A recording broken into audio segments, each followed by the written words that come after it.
Okay, so welcome everyone to today's seminar or webinar actually on how to use AI in the workplace. I'm Carmine Ventre, Professor of Computer Science at King's College London, and I'll be chairing this event today. This is the fourth session of the King's Alumni Office's How To event series for this academic year. And this series supports recent graduates and students to understand issues affecting the workplace and to help you feel prepared to pursue and succeed in your careers. This event is also part of the King's Festival of AI. I'm also the director of the King's Institute for AI, and our festival is very much a core activity of what the Institute is about. We believe AI needs to be studied holistically from a number of different disciplines, and this is exactly why we have this event every year. It's a 4-day event. This is the penultimate day, so check it out if you have time today, or put a note for next year. Today's session asks how artificial intelligence is impacting the modern workplace and our ways of working, how people from all backgrounds can harness the power of AI in the workplace to make work more accessible and effective, and possibly explore what pursuing a career in the field can look like. This will take the form of a roundtable discussion with the panelists that we have here today, and they've made time for this. And at the end, there's going to be an opportunity for people in the audience to ask questions. Please post any question you have in the Q&A function. These questions will be arranged in themes, and we'll try to cover as many questions as possible. If anyone happens to be joining from the YouTube live stream, you can also post your questions there. This is just because of technical limitations with Zoom. The event will last 1 hour, and a recording will be available after the session. All right, so now this is for housekeeping. Now I'm delighted to welcome today's panel, Sophie, Feargus, and Romeo, 3 alumni of King's who are now all working in the field of AI.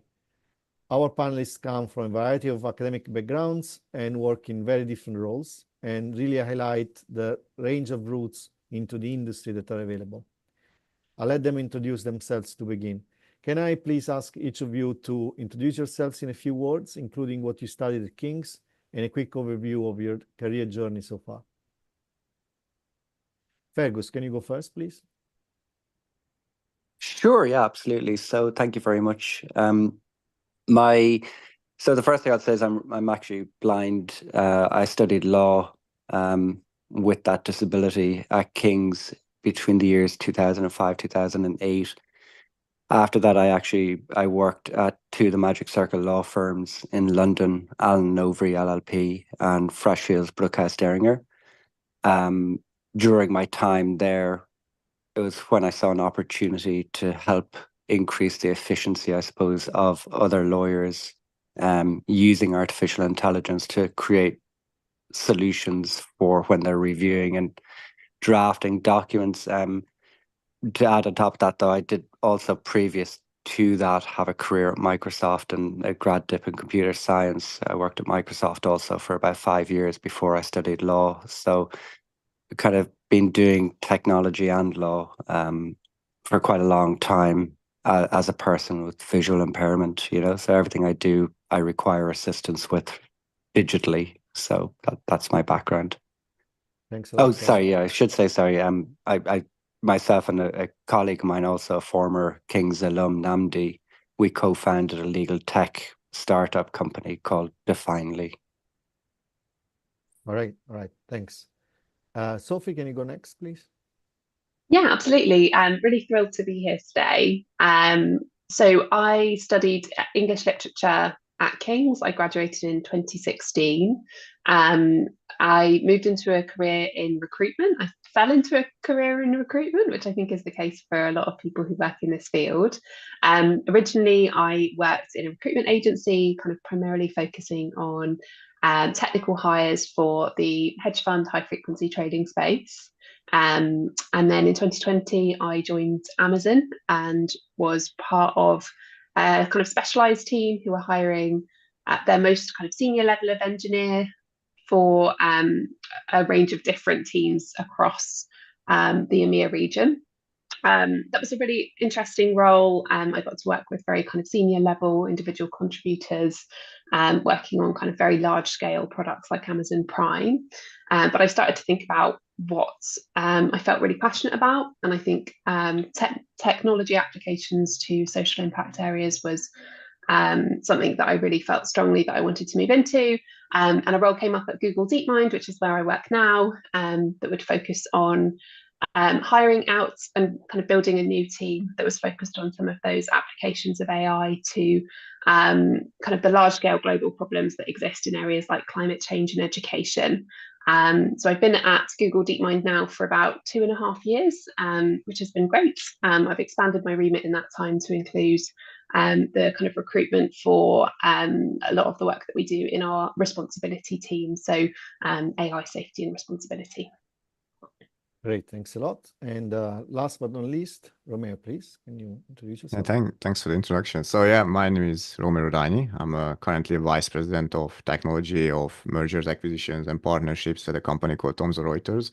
My role is basically focused on how do we sort of evaluate and potentially integrate newly acquired companies and entities and sort of mix the organizations together as well, both in terms of technicalities and any other aspects as well.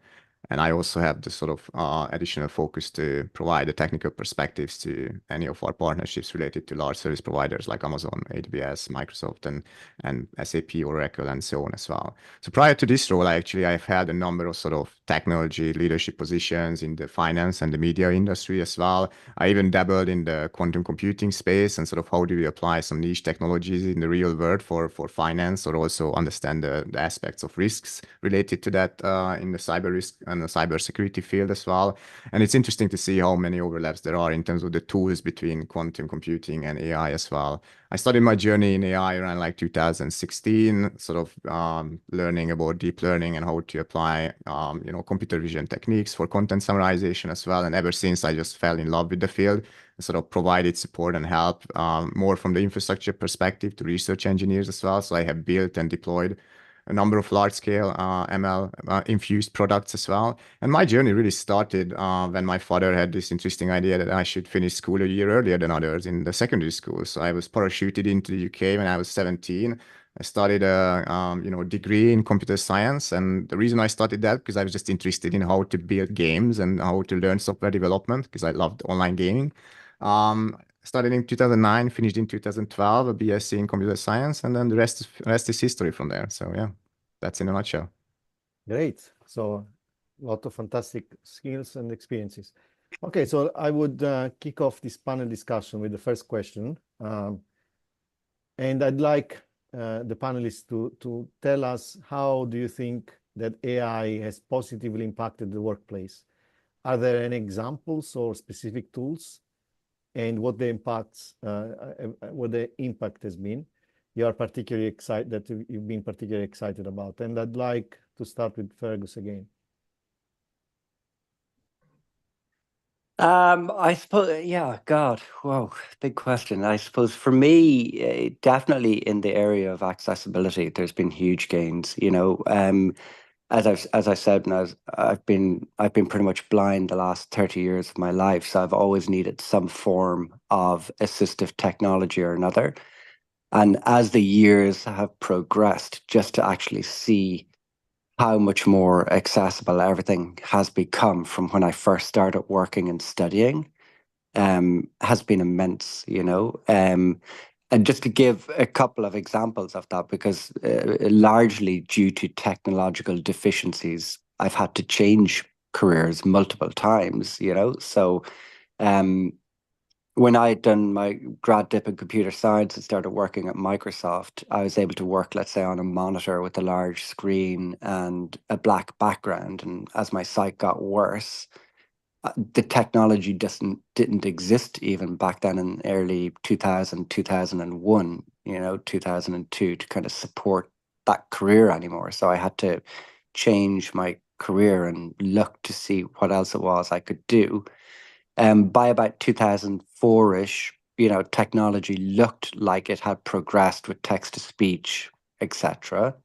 So decided I was going to do a law degree, but it still wasn't actually as good as I thought it might have been, despite my hopes. Text-to-speech was still very poor, let's say, at reading PDFs, so OCR wasn't brilliant at the time, that kind of optical character recognition aspect, and interpreting that data. So what ended up happening actually was my wife basically went back to old toil, and she literally read my law books and my seminar notes and my notes for me and recorded them. And that's how I studied my law degree to a large part, was through audio recordings still.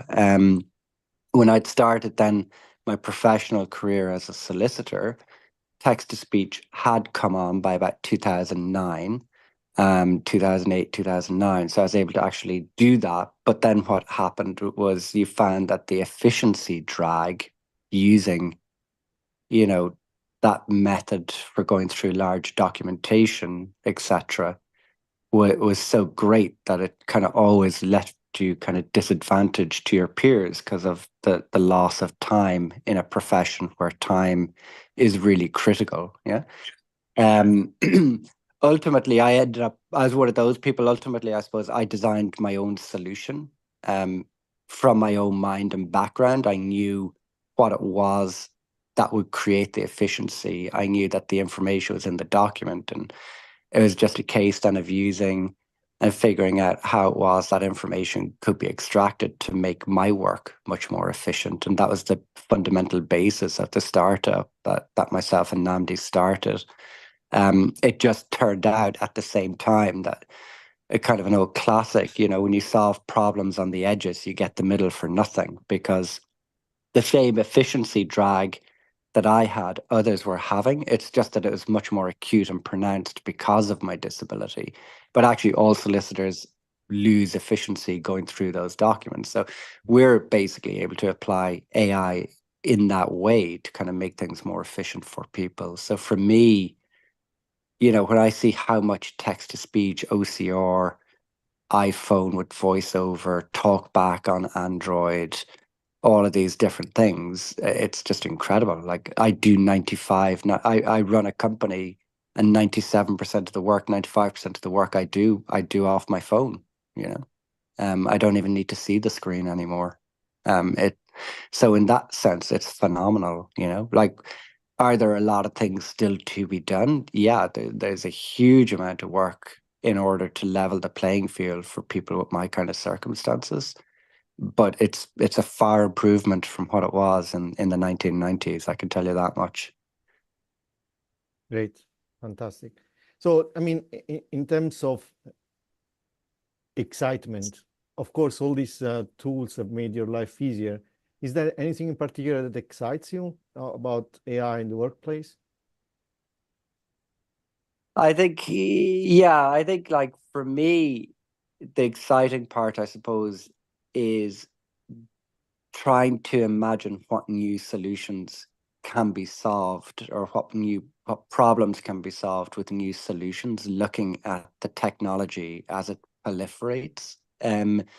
I think a really good example would be, I suppose everybody's going to talk about large language models and generative AI, but when you actually kind of look at the way they can interpret human language now and potentially execute on those natural language prompts, etc., there's aspects, especially again in the accessibility field, but in all the professions, where I think, there's huge opportunity for that as it gets better and better what it does. And when you see companies like, H company that just had a seed round in Paris the other day for 220 million, and this kind of concept that they're working on with agentic AI, where they want, to create the agents to execute tasks on the back of the models, like that kind of stuff is incredibly exciting. I think it really is a brave new world, in that respect. Great, thanks a lot. Sophie, what's your take on this question?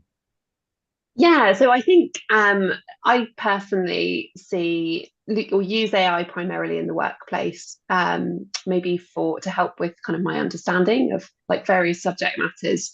So I work across multiple teams. We have kind of well over 60 research teams at Google DeepMind, and understanding their different focus areas as someone from a non-technical background. I find kind of language models are really great at kind of summarizing and helping me get the information that I need to know quickly.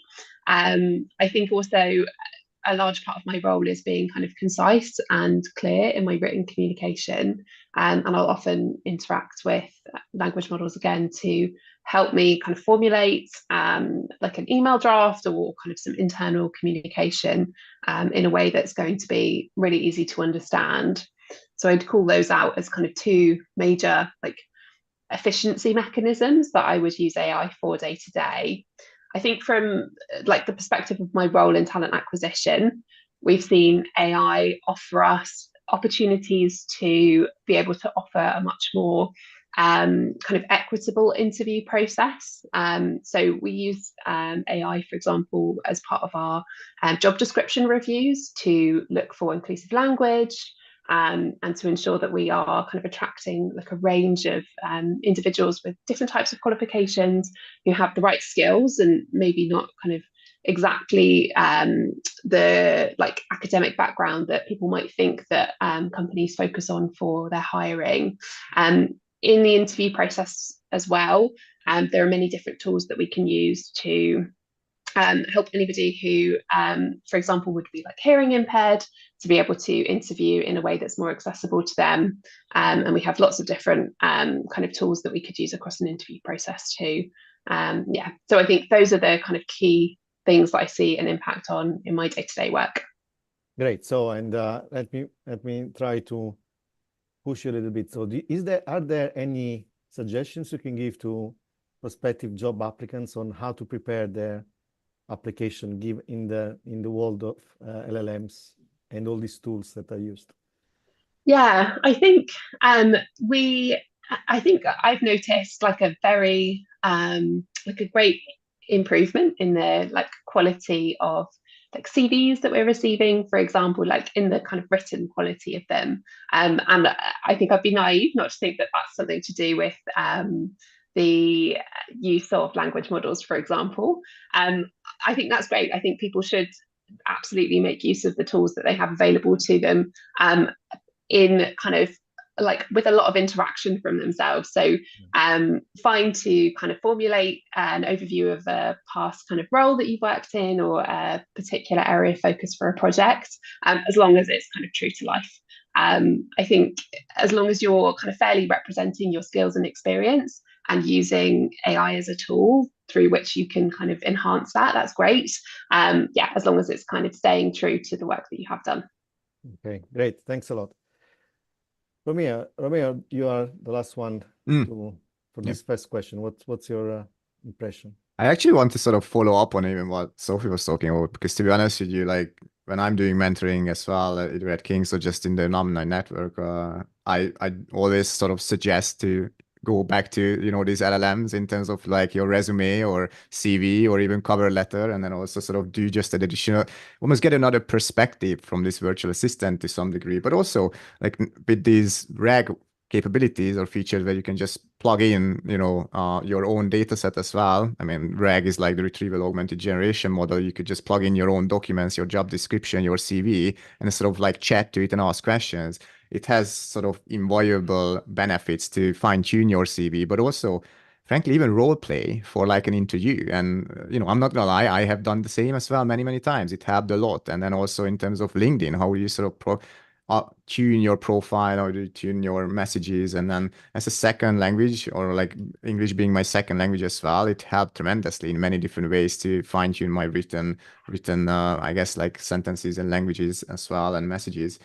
But I also want to take some time to sort of recognize the benefit of some of the more traditional capabilities that we now take for like granted. Like if I just think about how frequently I use like Grammarly or just Word in terms of like completing my sentences and sort of helping me to change my emails and how do I write anything, it's fascinating actually. We just take it for granted now, right? But AI and some of these capabilities just part of our life day to day as well. And certainly at the workplace, there's a huge benefit in terms of efficiency.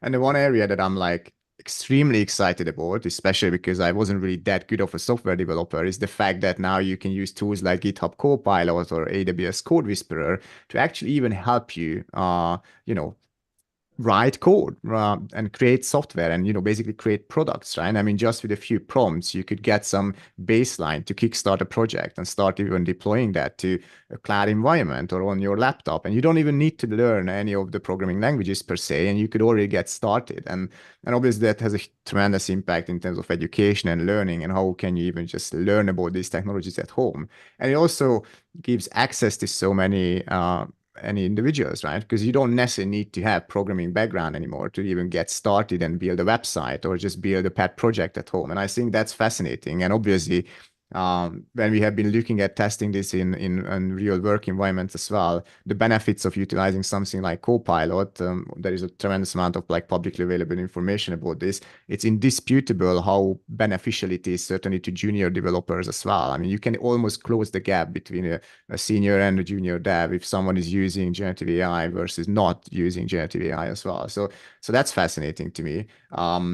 Yeah, I mean, ultimately, in your own time, I certainly use it to consume information faster and more efficiently because, you can just plug in large documents and sort of get some quick peek out of it and quick summaries out of it, which is tremendously helpful, certainly at the workplace, but even outside of the workplace. If anyone is into like stock trading or listening to stakeholder or, annual reports, like getting a summary using these tools can actually provide you a huge amount of benefits right away. But yeah, I mean, it's just so like what's going on now, it's almost like I look at it like as another sort of industrial revolution, to be honest, because the efficiency gains we might be getting out of these LLMs and generative AI is just outstanding. And then we haven't even seen all of it, right? I mean, some of these tools just getting plugged into like real production systems and being pushed out to professionals as well. So it's good to be part of this.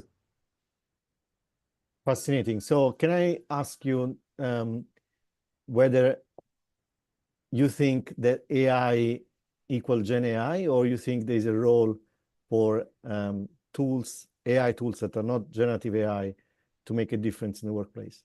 Oh, for sure. I mean, I guess that was partially my point, that we do want to almost remind ourselves that there are so many traditional tools that we just take for granted and we almost use them day to day and we don't even realize. I mean, I have had this conversation very recently with my friends as well. Like, oh, like, why are you so hyped about Gen AI? Like, I haven't really seen AI making a difference in my life. Well, it's not true. It's just we take it for granted nowadays, right? I mean, even outside of the workplace, when you cross the border to the UK, facial recognition helps you through the gates. We don't even see it. Like in our phones, like many of our tools, just like infused with these capabilities to, give you better recommendations, right? I mean, it's just we don't even think about it, but it's part of our lives already. And all of that is more traditional machine learning. I mean, the LLM and the generative AI aspects obviously going to just increase the benefits of this to another sort of level. And obviously code generation, for example, was not something we could have done to the same level that we can now do with these capabilities. And obviously that's going to have like a massive impact on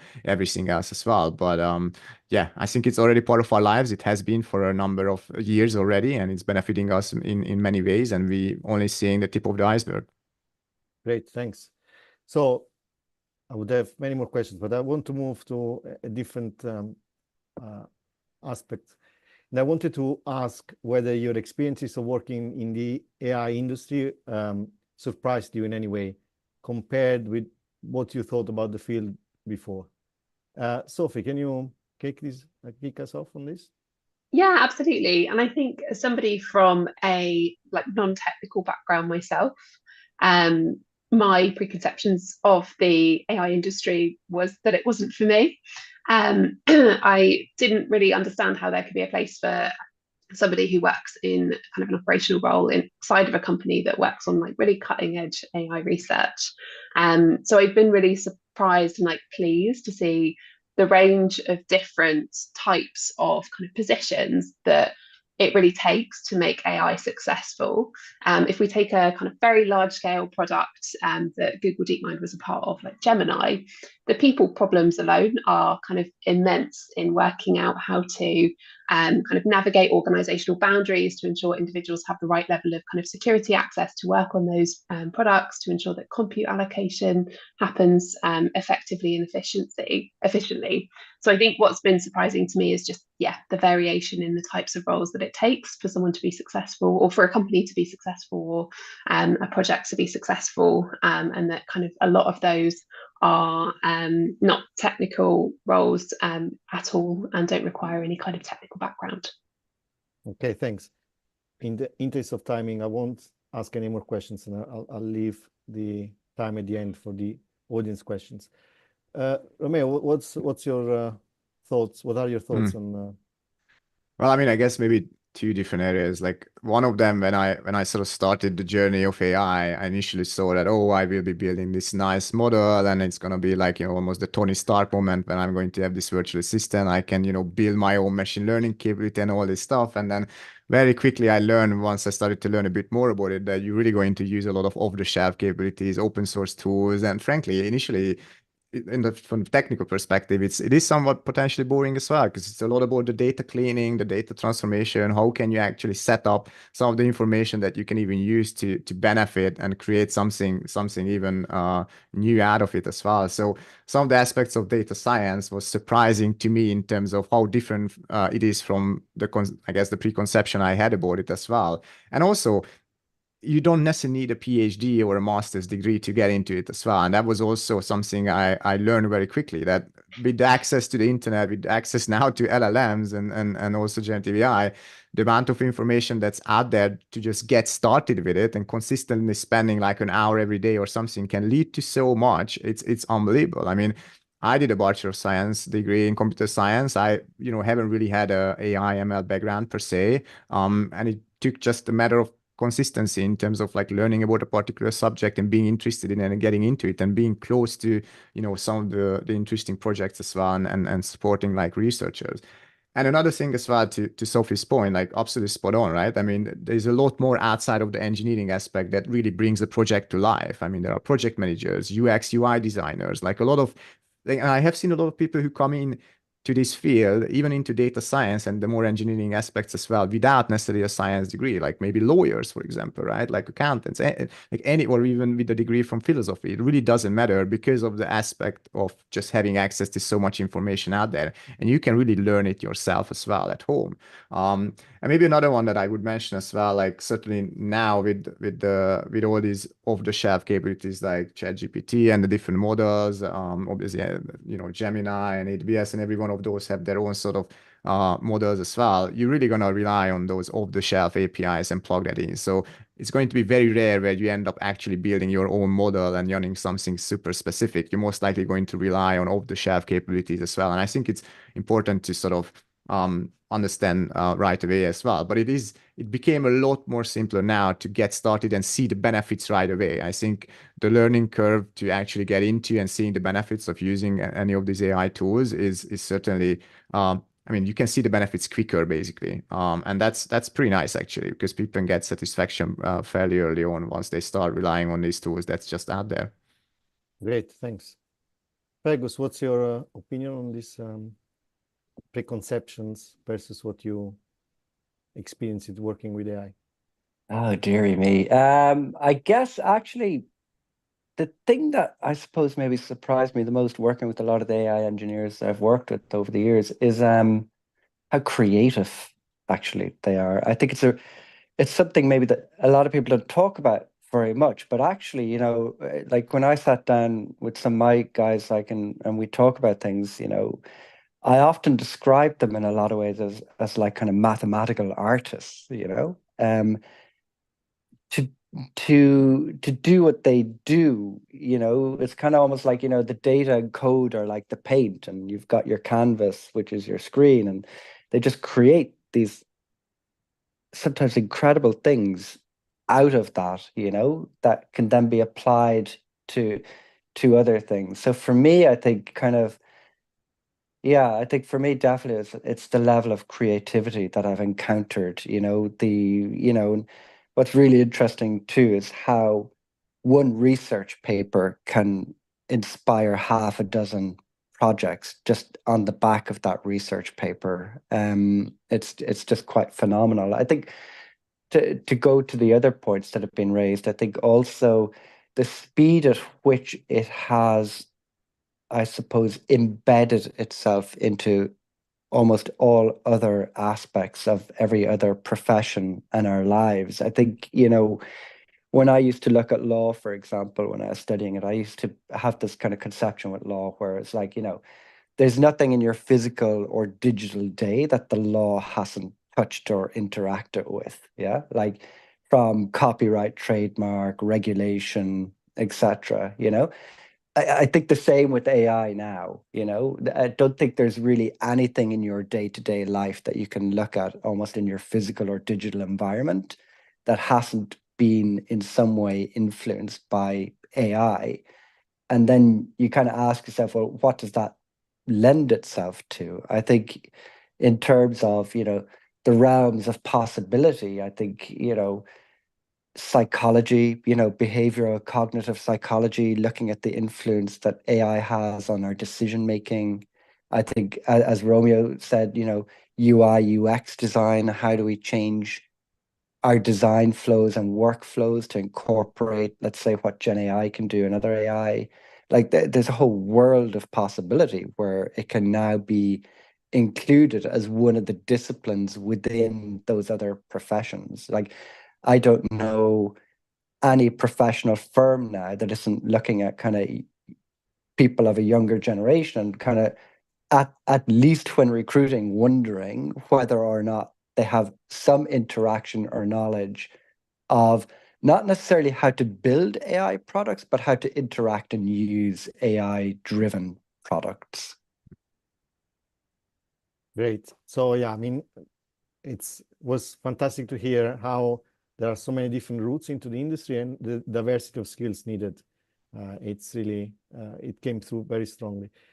Let me ask you the last question I wanted to ask you before I open it to the audience. I would like Romeo to start on what do you think the priority for those working in the AI industry will be in the next few years?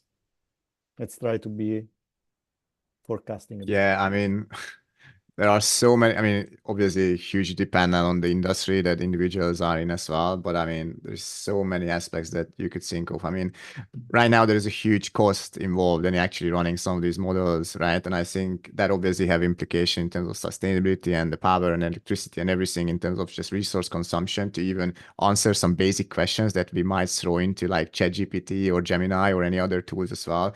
So I think there's a huge priority and push in making that a lot more efficient in terms of actually running and deploying these capabilities, because we clearly know there is a huge use and benefit to them. But how do we make that the most efficient, the most sustainable, and sort of like, well, obviously the cheapest as well to some degree and fastest?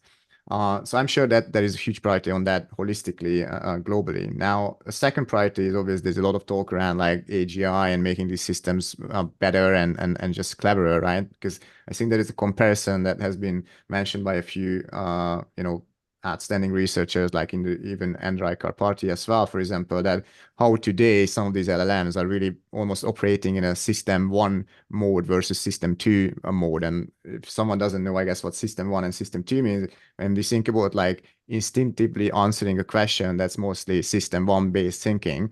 And as you look at like some of these large language models, they're basically just slapping words after each other with almost the same level of speed and efficiency, right? But we want to get to a point where we could give like a larger task to these tools and almost let them spend their time on solving them. When you have to think about your own presentation, you're going to spend some time iteratively thinking through that challenge, right? And that's more towards the system 2 based thinking. And it's going to be very interesting to see how these tools will expand and grow towards that world where it could actually start crunching through some more complicated problems. And Fergus was mentioning an agentic based workflow as well. I'm particularly excited to see where that's going to lead as well. And I do think there's a lot of push on that as well in terms of prioritization. Now, another aspect that's maybe less interesting and exciting, but it's very important, is the regulation and trust and privacy, and how do we sort of protect against the amount of generated content that could cause misinformation and the scale of that as well. So that's particularly challenging. And I think, again, governments are focused on it, the EU is focused on it. So there's a tremendous amount of priority to that. And explainability and interpretability, right? Like, how can we even explain why a certain model, whether that's LLM or something more traditional, came to a particular conclusion? I think right now it's actually very difficult to know why certain outputs are the way they are. And we need to do something about that holistically in every single field. So it's going to be interesting how the next few years are going to span out, but there's so many priorities on this field, but it's exciting. So all of them are pretty big challenges. Thank you. Feargus, do you want to? Yeah, no, I think they're all actually really great points, Romeo. I think for me, the priority, I think, is still going to be data. At the end of the day, you know, data is the raw material on which all of this stuff kind of runs, you know, the same way you might say oil or coal was the fuel on which, you know, the last industrial revolution was built. You know, I think having access to good quality data is always going to be, I think, a huge priority in this area, especially then as more and more that data is being consumed by these kind of language models. When you look at, you know, the Anthropics, the GPTs, the Mistrals, all of these companies, and you see the amount, the quantum of data that they're using as the corpus to build those foundational models. But aside from just then the data and having good quality data, the secondary priority then, I think, is always going to be, as we develop more specific use cases as opposed to general use cases, like, you know, answer me a question, but as you start moving that into enterprise, having the domain expertise to validate the output. You have to remember, you know, when you're dealing with computer scientists, engineers, or people that are, you know, are good developers and know a lot about this, at the end of the day, they're not a biochemical expert. They're not a psychology expert. They're not a legal expert. They're not a medical expert, an architectural expert, any of those. Yeah. So how do you then validate the models that they build for those tasks that they are completing, that, you know, for example, it is actually structurally sound, or it can be relied upon and trusted? And I think a lot of people talk about, like, you know, kind of AI replacing a lot of people in the workforce, but I kind of wonder whether actually there will just be kind of a transformation in how the general workforce is working and what they're doing, in the sense that they may not be the initial drafters of the plan, they may not find that molecule, they may not whatever, but they will be the ones, because of their expertise, that validate it. And I think that's going to be a huge, huge priority. And I think the third biggest priority may actually be in education. If I was looking at the future, or were I looking at the future, I would be asking myself, well, how do we start educating from primary school into secondary school, into third level education? How do we start educating people in ways that we know these careers are accessible to them, you know? At the end of the day, when you look, let's say, at computer science, AI, etc., you know, like, fundamentally, you still need a good education to be able to do that work. And as long as people are denied the opportunity to have that good education, you're going to always end up with, like, kind of, I suppose, an information divide between those that know how to use it and those that know how to manipulate it, as against those that are disadvantaged in that way. And I think what will end up happening is you'll have this kind of gap between the professions and the other workers, like you did in the 50s and 40s, where only the people with the good educations or the right access were the people that could become the doctors, lawyers, accountants, etc. I think you risk the chance that in the future only the people that have good access to good education will be the AI engineers, the computer scientists, and the rainmakers of this new technology. Great, thanks a lot. Sophie, do you want to close the panel? Yeah, and I would echo everything that my co-panelists have said. I think it's such a vast field, and there'll be so many priorities over the next few years. Maybe to build on Fergus's final point there as well. I think for me, I think the priority will be ensuring AI is accessible to individuals, not just kind of a small section of society or a small kind of regions across the world. And I think that kind of open access is really important. I think connecting it back to my role as well, ensuring that we are hiring people from a kind of very diverse range of backgrounds and regions is really critical to ensure that we're building AI tools that will be suitable for everybody, not just kind of the typical person who works in Silicon Valley, for example. Okay, great. Perfect timing. So we now are ready to open it up to the audience Q&A. We have some questions already. I'd like to start with discussing, and we had quite a few questions on managing risk and privacy and tackling bias when using AI. So could any of our panelists comment on the wider perceived risks of using AI and how we can tackle those risks to ensure its ethical application? Maybe Sophie, do you want to have a first go at this? Yeah, maybe as a kind of non-technical person, this might be more a more challenging question for me to answer. Sorry, could you kind of repeat? So it's about the question again? managing risk and privacy and tackling bias when using AI. So basically, it's the ethical application of AI. Do you have any comment on how you perceive in your role, maybe how ethical it is to use AI, for example? Yeah, I think most of my hiring focuses on roles kind of related to AI ethics. I think it's really a multifaceted problem. So whether we're thinking about existential risk in AI, whether we're thinking about how AI policies are formulated and how they're kind of implemented, in the balance between the importance of innovation and the importance of regulation. I think it's such a kind of complicated subject matter, but one that we absolutely need to be kind of prioritizing and thinking about at kind of every level, from kind of development of AI models up through to kind of governmental policymakers and lawmakers. I think it's great to see that there has been progress on this, globally, particularly in the last couple of years. But I think it should be kind of a number one priority for every country around the world moving forwards, to kind of have proper regulations around AI. Yeah, that would be my kind of thoughts on it. Lots of work to be done. Thanks.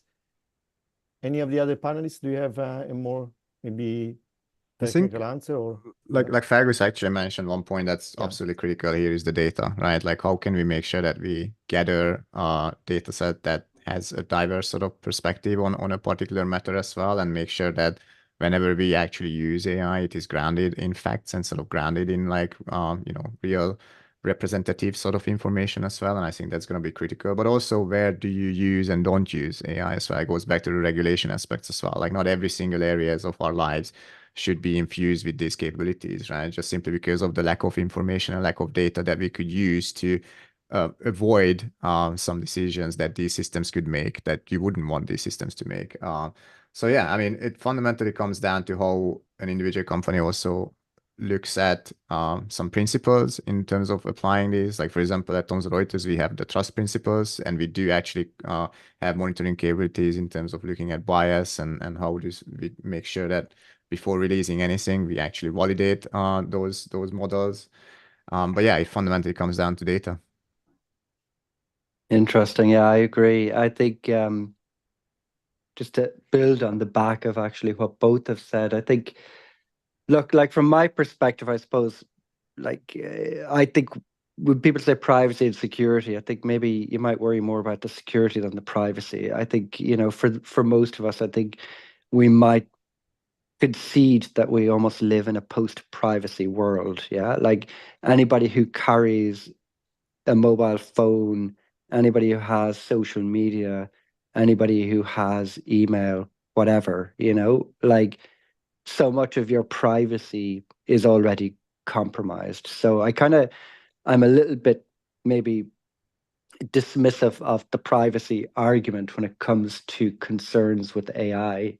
I think I'm more concerned with, like, you know, on the back what Romeo says, like in terms of the data, how it is then utilized is a different question. The information that people have on us, you know, are the algorithms inherently biased that are potentially making decisions about us? So, you know, at a really basic level, you take somebody, let's say, applying for a mortgage, you know, well, when you look at the data that underlies the mortgage decision-making process within a bank, are there discriminatory elements within that where they're kind of going, well, you know, this person has this kind of name, which means they may be from this kind of economic status on average, or they're living in this area, it means their insurance might be the, you know, those kind of decisions. And, you know, how you weed that out, it's also very difficult because human beings themselves are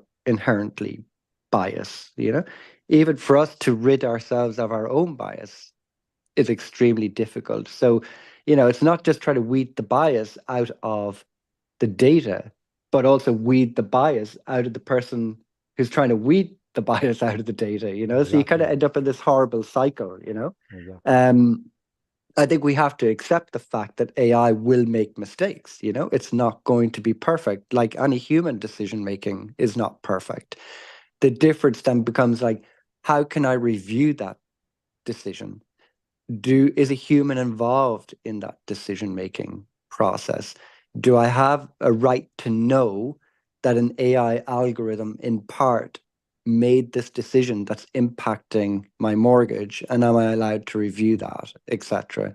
I think for me, that would be the area I would be looking forward at. Yeah, exactly. No, I'm fully with you. It's about safeguarding these tools, and also, yeah. Anyway, I'm just repeating what you said. Okay, great. So another question that was posed, built on what was mentioned earlier in the panel about agentive AI, and the question is, when can we anticipate to start using it in our work? And again, it's a bit of leading. Yeah. The sooner the better, as far as I'm concerned, you know. No, because like, again, for me, agentic AI is like part of the dream in my mind, you know, of how I as a blind person can just work like everybody else, you know. That's where I see it ultimately, you know, whether that's 2 years or 5 years, you know, like when I was very young or younger, before, you know, getting into computer science, people would always say, like, you know, what's your dream, you know, like in terms of where you see the future of all of these things. And in my mind, I used to always think of HAL from 2001. I know not the bad version of it, but just its capabilities and the way you could just interact with it and discuss with it and have things done, you know?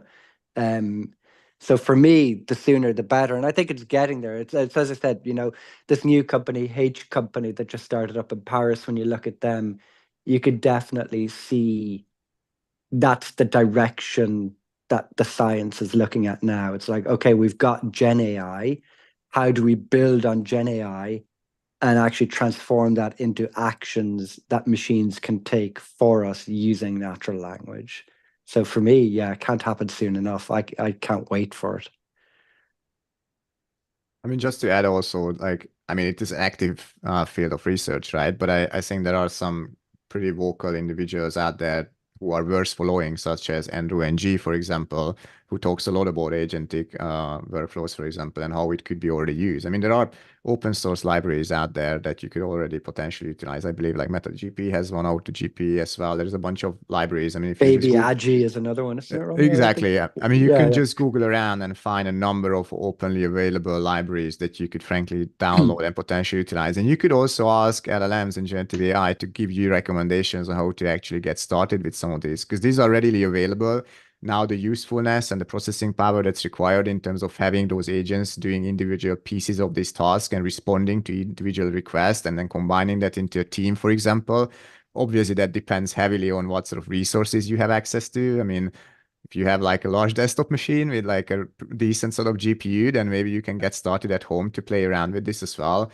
And I know, for example, Sam Altman, the CEO of OpenAI, has been pretty vocal about he's expecting to see a single man multi-billion-dollar company very soon because of agentic workflows. Yeah, I know. I think he did say that in It's one of his wonderful. Yeah, keynotes. it's amazing. What was the name you just mentioned there, Robbie? You mentioned a name there, somebody that was worth following. Who And was that? Andrew NG is definitely a vocal individual who has been writing Andrew a lot about NG. it. Okay, Yeah, I have and to then remember that obviously name. Sam Altman is like Yeah. the person for like OpenAI, and they have been pretty vocal in terms of the agentic workflows. But I think that's certainly taking a lot more presence out there, and everyone is sort of looking at researching that area on how that could be used. Because basically what you're doing there is fundamentally getting LLMs to sort of talk to each other and basically solve a particular task, because you could build a software development team fundamentally to some degree to write a piece of code and maybe create a website, but still it's all going to require human oversight. It's all going to require a human being to sort of help to shepherd all of that exercise. So it's going to be complementing individuals and I guess jobs rather than like replacing it. And I think because there were a number of questions in the chat about that as well, like the way I look at some of these tools, it's something that complements us. It's kind of like, going back a few, years or decades, like the calculator or Excel or some of these tools that fundamentally change how we sort of operate day to day. And these obviously a lot more visible, but it's all about efficiency, all about basically helping yourself to do more and then take care of the mundane, right? Like in terms of software development, just being like selfish, like, even commenting or testing or evaluation, like some of those could be boring to some, obviously more exciting to others, but these tools could help you to maybe take care of some of the mundane, right? And I think that's awesome. And then I think actually, Romeo, you just made me think of something. Sorry to jump in there, but a really good analogy in my mind when you talk about it assisting humans as opposed to taking over from what they do. I kind of think it's like, when you look at a symphony and you have a conductor, in many ways, I see the human becoming the conductor of a digital symphony of agents, where each agent is playing its part and you're just directing them to get that cohesive sound at the end of it, But I think also a lot will depend on the Microsoft, Googles and Apples of the world, like, and how willing they are to open up some of their APIs to allow executable tasks via some form of agentic AI process, That's great. So we only have, a couple of minutes. I'd like to throw in this last question, and that we received from the audience, whether you have any resources on how to learn to use AI independently.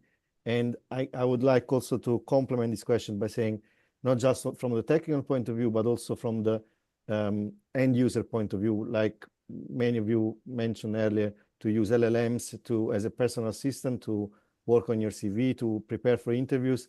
How do you strike that balance between just taking what the LLM you're using is giving versus, exert your own judgment?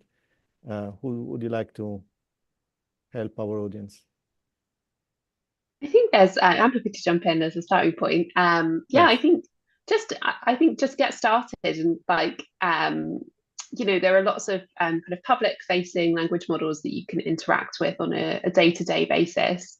I think, as Romeo made a point earlier as well, you're probably using AI already a lot more than you realize, just through some of the kind of common tools that you are working with. So I think like just try anything. I think like exercise your judgment on whether this is genuinely kind of providing you any kind of benefit and efficiency gain, but Get started with something really simple like help drafting an email, and that could be your kind of entry route to using AI tools, and familiarize yourself with them in that way. Thank you. So for example, I guess like the few that I use day to day is obviously OpenAI's ChatGPT. I mean, you can actually set up like a free account and sort of get started pretty quickly. And then you can choose if you were to like use some of the more advanced models, which obviously can provide better accurate results as well. But there are applications like Perplexity, for example, and obviously there is Gemini, there is obviously Bing itself, like the Microsoft capability Bing, and the search engine is already infused with AI. And just recently, Microsoft has also started to put these Copilot and I guess LLM capabilities into Windows itself. So very soon, this is going to be part of your ecosystem anyway. But getting started probably with something like ChatGPT could be beneficial. And actually even asking those questions that you have in the chat could be beneficial to ask even from those systems, because, I appreciate our knowledge on this panel, but interestingly, some of these LLMs have a much larger knowledge base that they were trained on, because frankly, they were trained on the internet or pieces of the internet, right? So they could even provide additional perspectives to this panel discussion if you're interested to get that from these capabilities and just start playing around with it. And I also do recommend to spend some time on learning about prompt engineering itself. So the way you talk to these systems has a significant implication on the benefits of what you're getting out of it. Because fundamentally, these are just probability machines. And then based on statistics, they're going to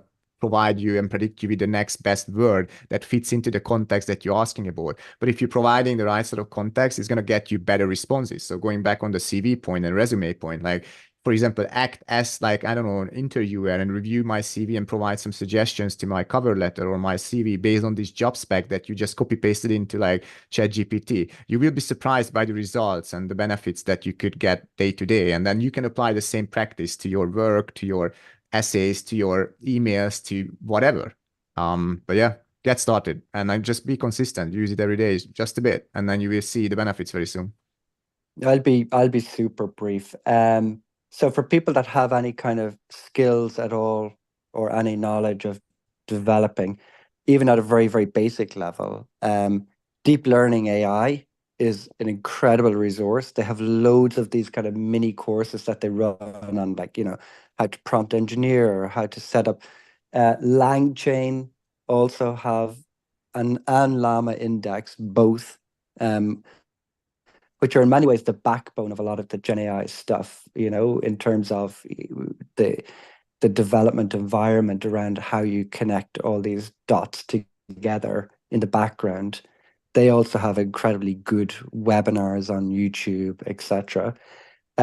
Medium, it costs like $4.99 a month, but the amount of articles and resources that you can find on Medium is phenomenal. Like how to write the best 100 prompts for data analytics, how to write effective prompts for creative marketing. And there's articles and articles and articles everywhere, all over Medium. It's the best £5 I've ever spent a month, I think, ever, when it comes to learning and keeping current with what goes on.